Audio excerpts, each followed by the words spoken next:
a lot of companies, big or small, when the budget tightens, they just get rid of all of marketing.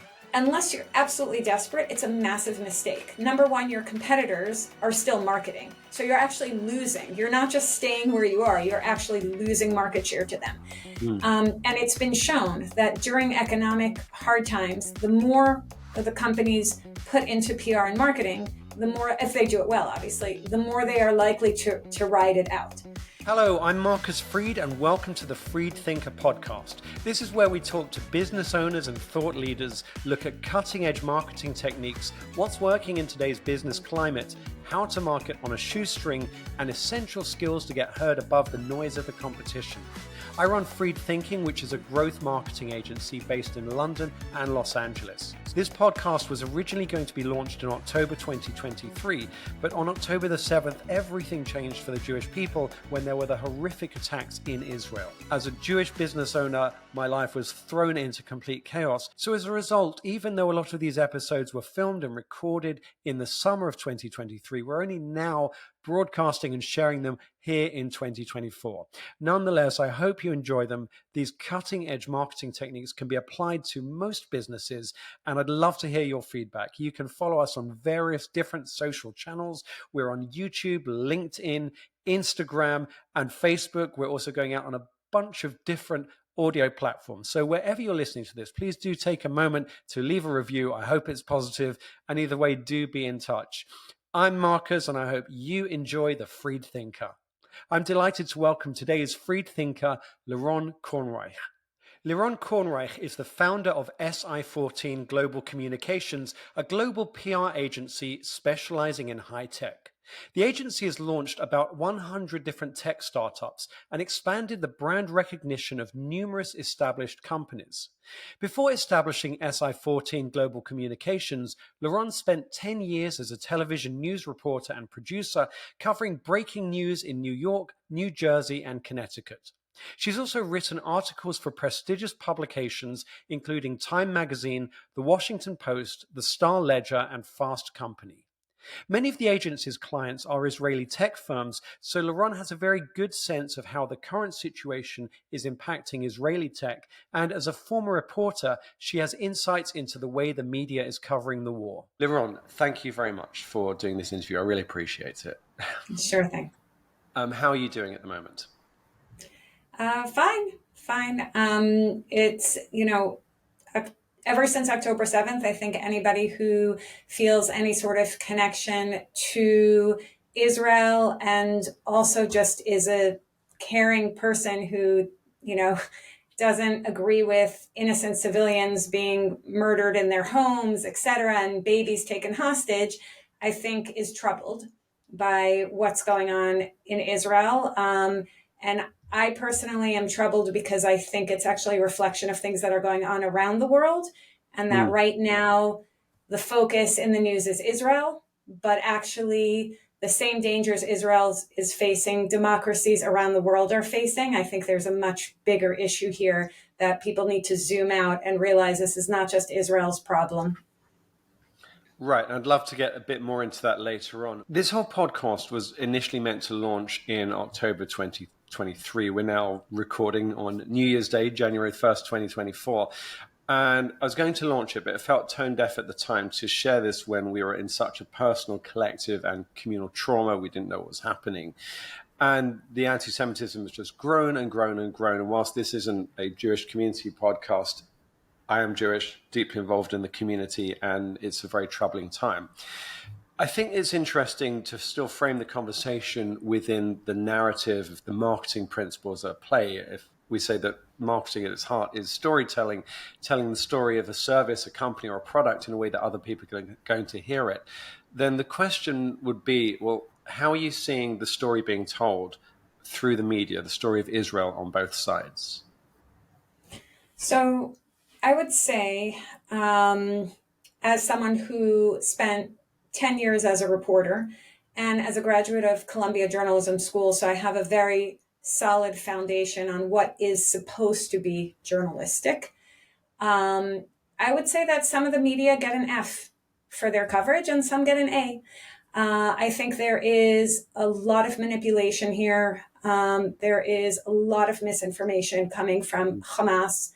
And I think the media are parroting a lot of information without checking it. And the excuse is, well, we can't check it because Hamas doesn't give us access to things.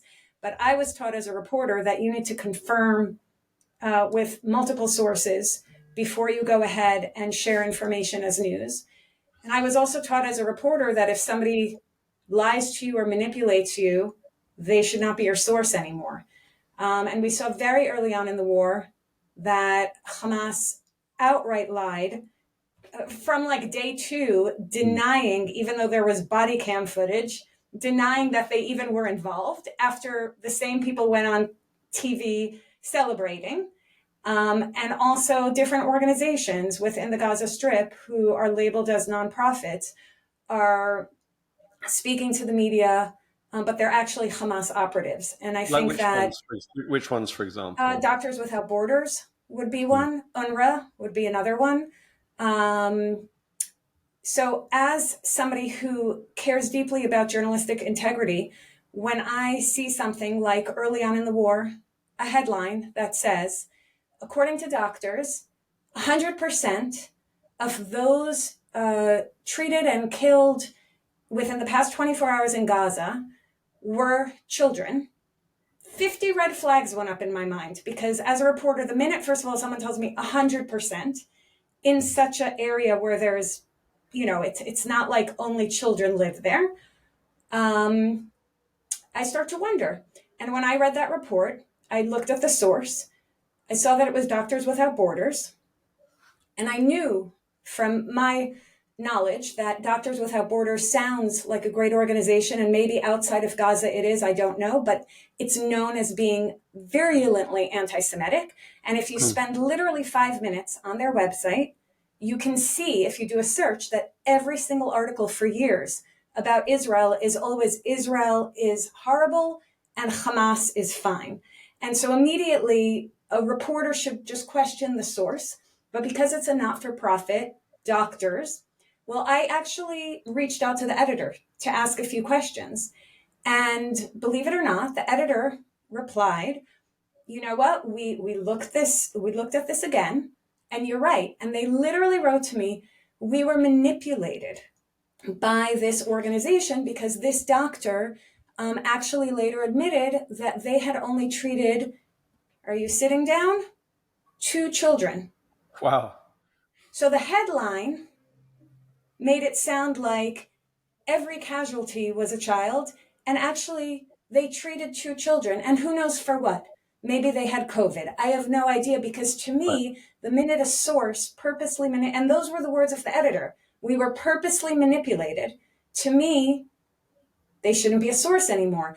And while they corrected the article, they kept all the quotes by the source, and they didn't add, we were manipulated, we were that, nothing.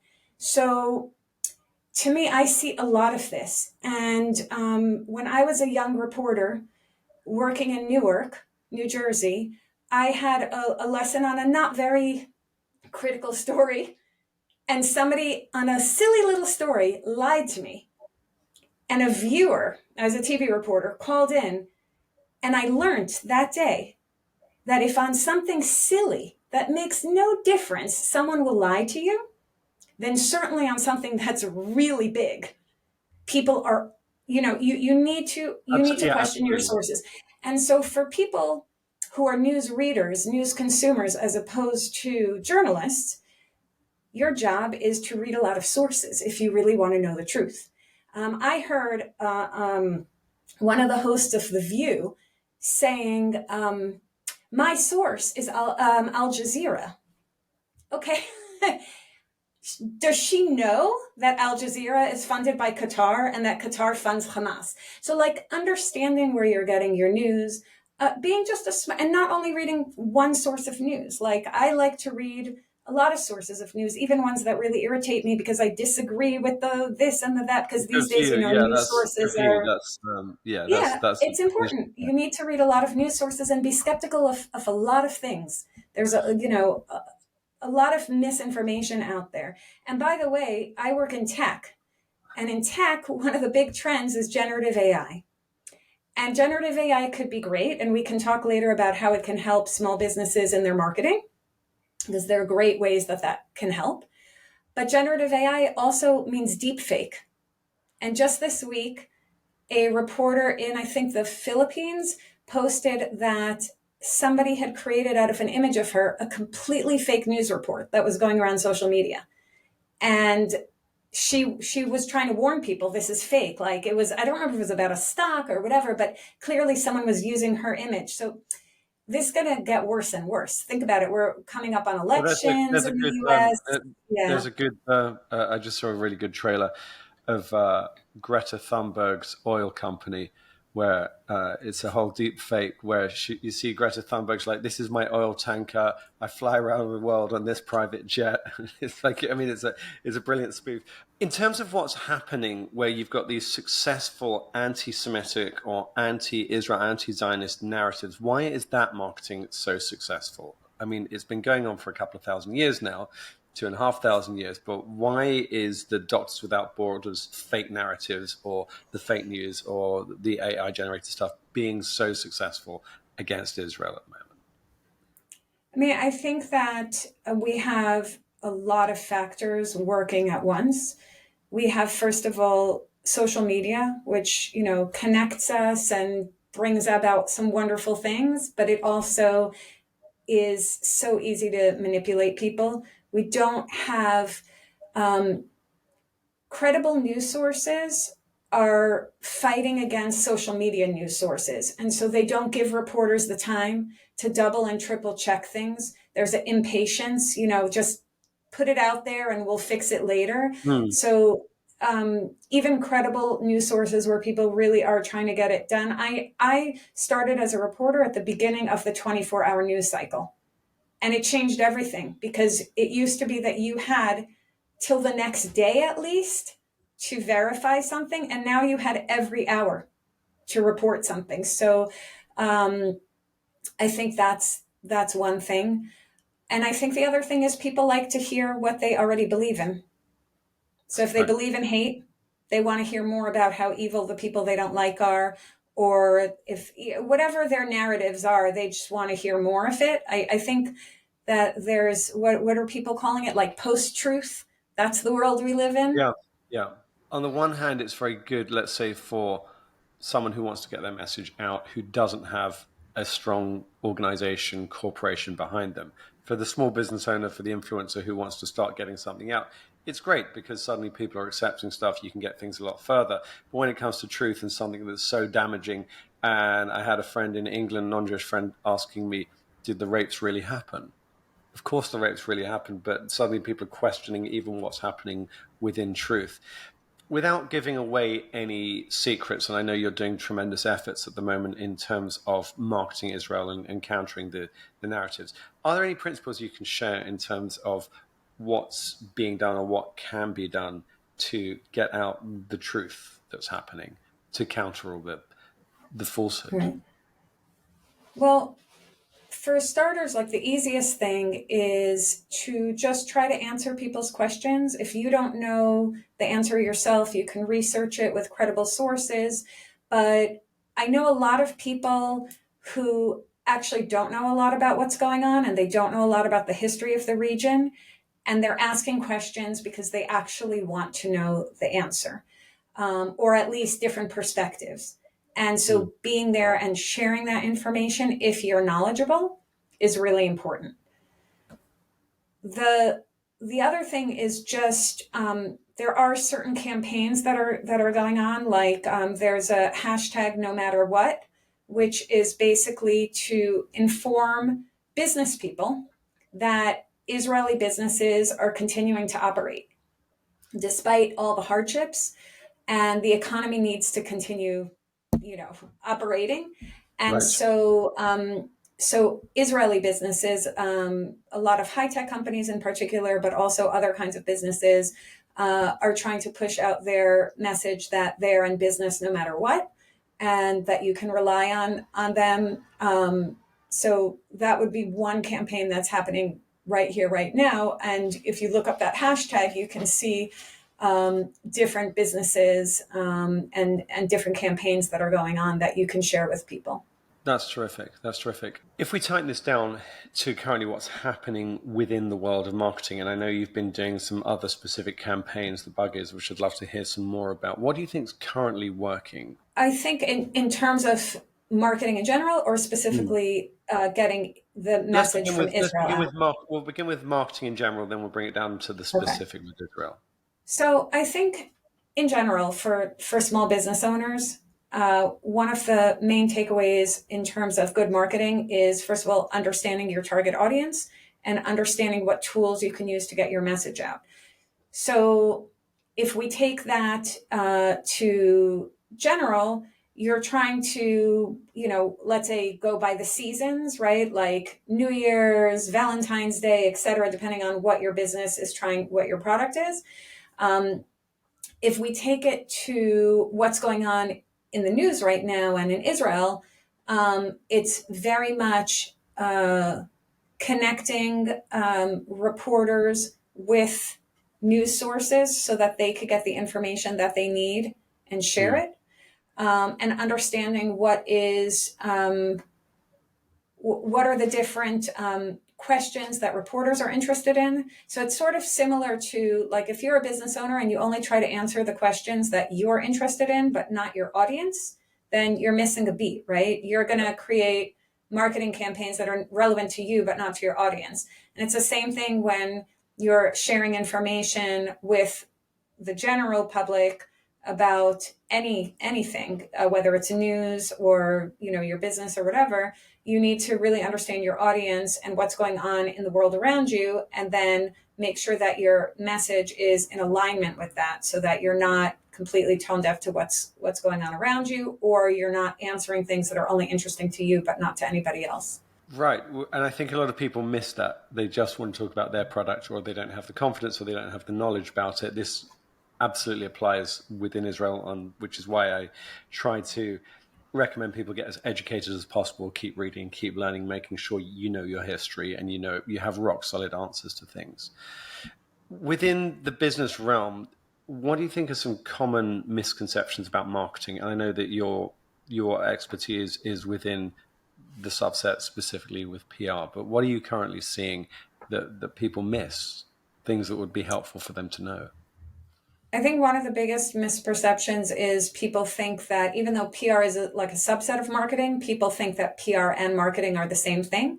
And I think it's really important for business owners to understand that marketing is more about, you can have a little bit more control over marketing. You can't necessarily control how people will respond. You can't make them buy your product just because you put out an ad, but you can control, let's say, an advertisement, what the content will be of the ad, what the look and feel of it will be, when it will be posted, how much money you want to spend.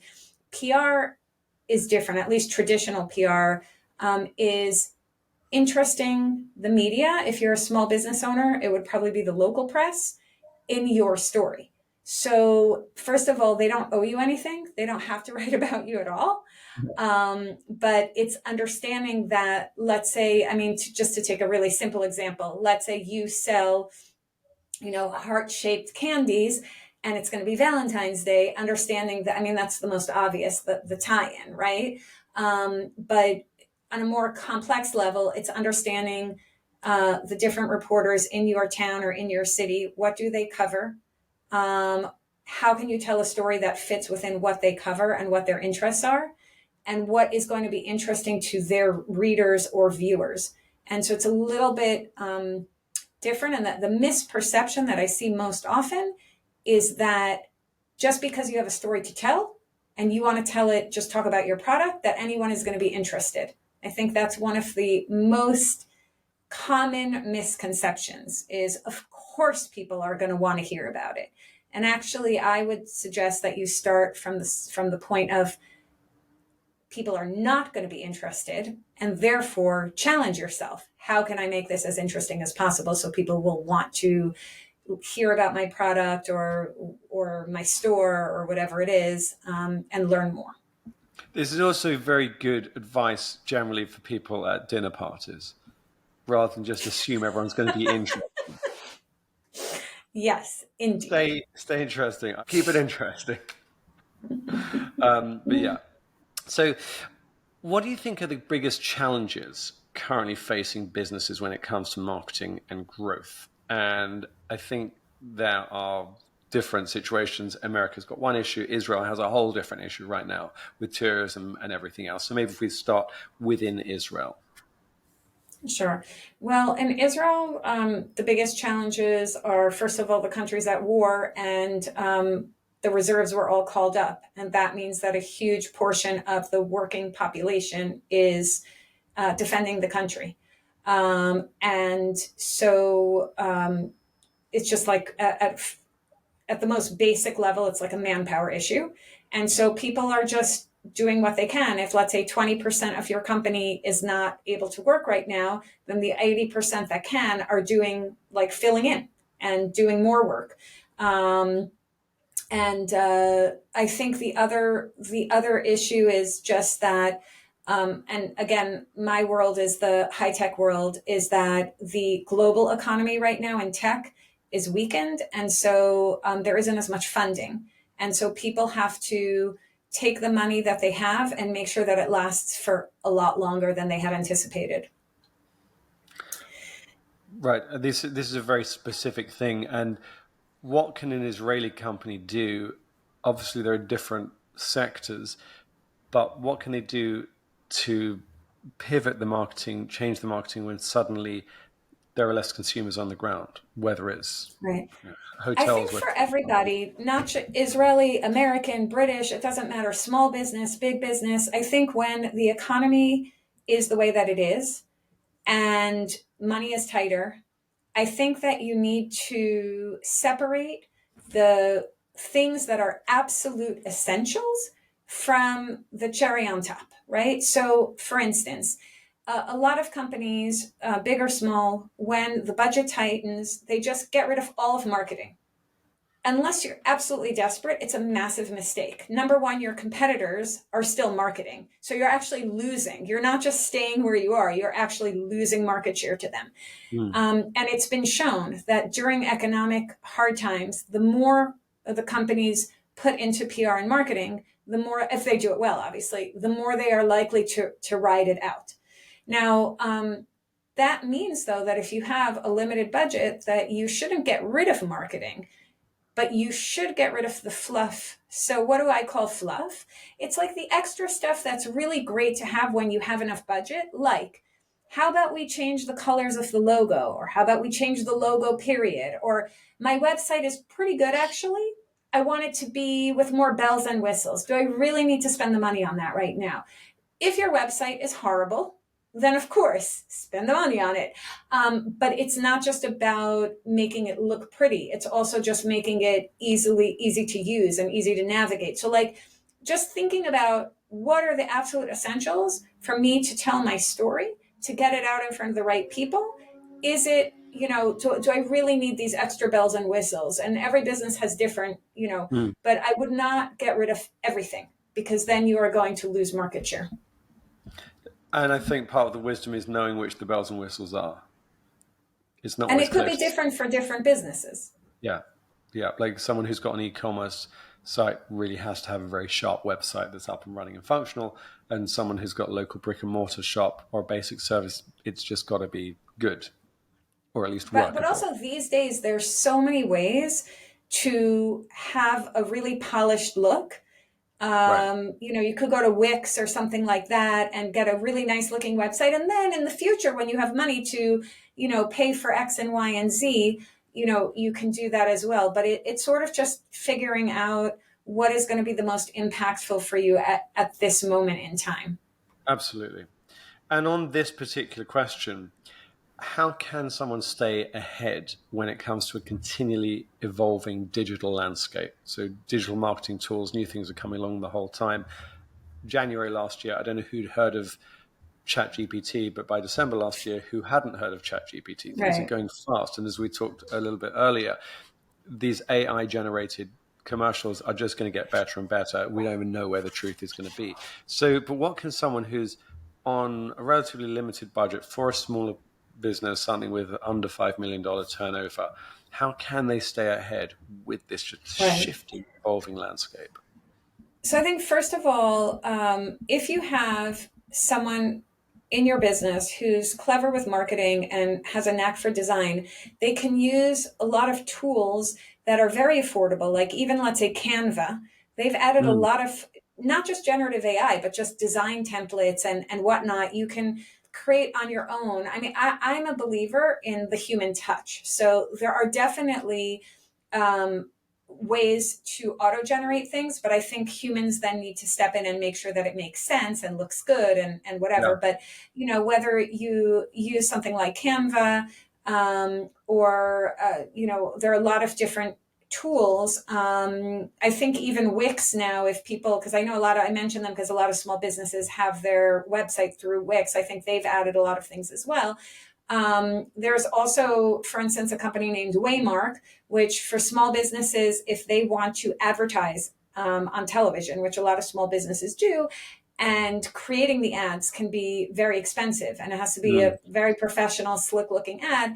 Waymark makes it affordable basically because it's through generative AI. So a lot of it is put together for you, and then you're able to, you know, kind of edit more, but you have that help with generative AI. So I think definitely leveraging all these different technologies is a good idea. But again, make sure to just review everything. Don't let the machines, quote unquote, do it all.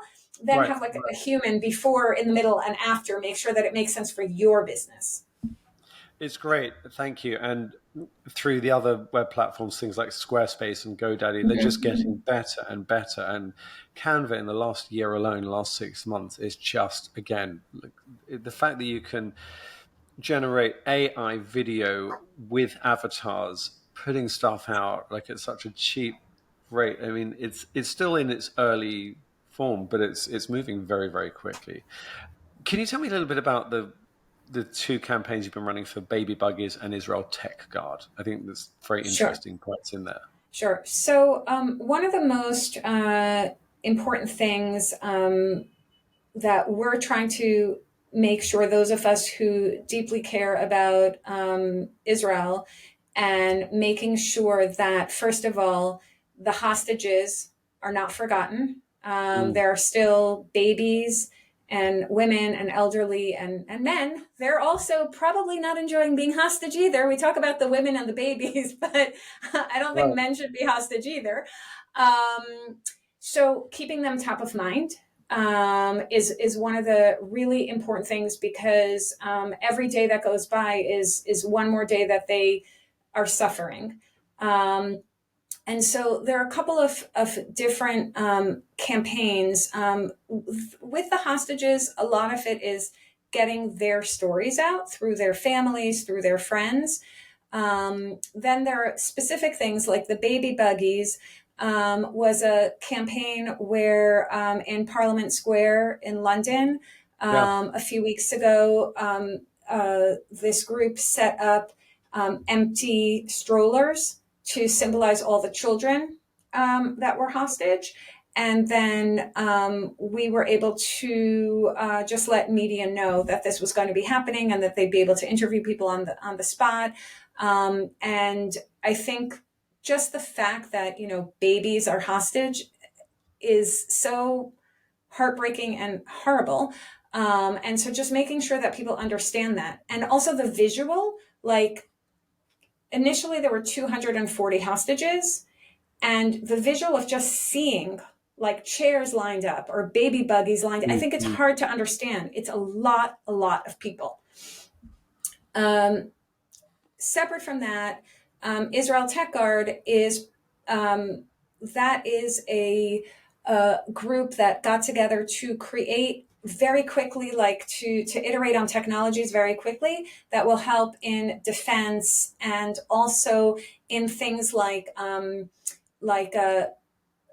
different applications, like apps, technology apps for things like the Israeli Hatzalah, which is like the ambulance corps, blood drives, things that suddenly, like when you have that many people who are killed in one day, and then continuous like rockets and this and that, and the, something like a blood drive could be completely overwhelming, or they're coming up with technologies like tracking for doctors to be able to track people who are now dealing with a disability because they lost a limb or something like that. So just letting people know that, talking to the media, et cetera, about initiatives like Israel Tech Guard so that they can get visibility, and also in that particular case, also funding. I mean, they've been working for free.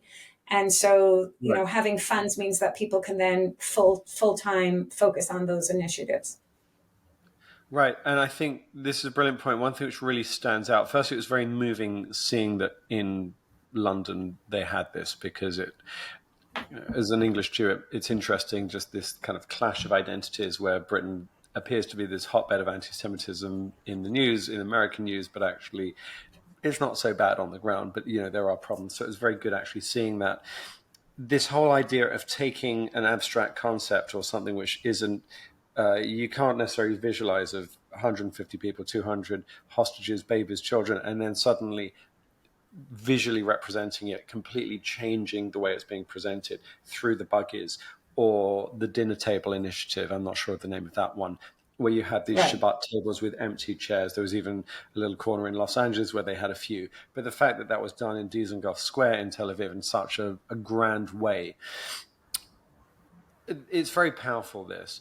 What's one piece of advice you would give to an owner of a small business who is starting something up or just trying to kickstart their activities, working on a limited budget with what feels like limited resources? What would you advise them with your wealth of experience? So I think if you have a limited budget, the most important thing is to understand your goal. So I usually ask people when they call us, why do you want to do PR and why do you want to do it now? And you could ask the same question about anything in marketing. Why do you want to put out advertisements on social media or billboards or whatever it is? And why do you want to do it now? For anything that you're going to spend time and money on, you should have very clear answers to those questions. Well, thank you very much. And are there any final words, anything else you'd like to leave people with, something that they should know at the moment? I mean, you've shared a lot of wonderful stuff already. I think for small business owners, the most important thing to understand is that you have more resources at your disposal these days than ever, and that you should just focus on the areas that realistically you can do in terms of marketing or PR. If you can't afford to have someone help you, then just read up on it. There are a lot of things that really a professional can only do, but there are definitely a lot of things now where, not just with technology, but just because you have your own social media, etc., you can do yourself. So there are a lot of opportunities to market your business successfully. Thank you very much, Leron. That's fantastic. I really appreciate your time. Thank you for watching or listening in. Please make sure you follow our YouTube, Facebook, Instagram, and LinkedIn. And if you'd like email updates about future episodes, please sign up at freedthinking.com. I'm Marcus Freed. Keep thinking freely and stay creative. Have a great day.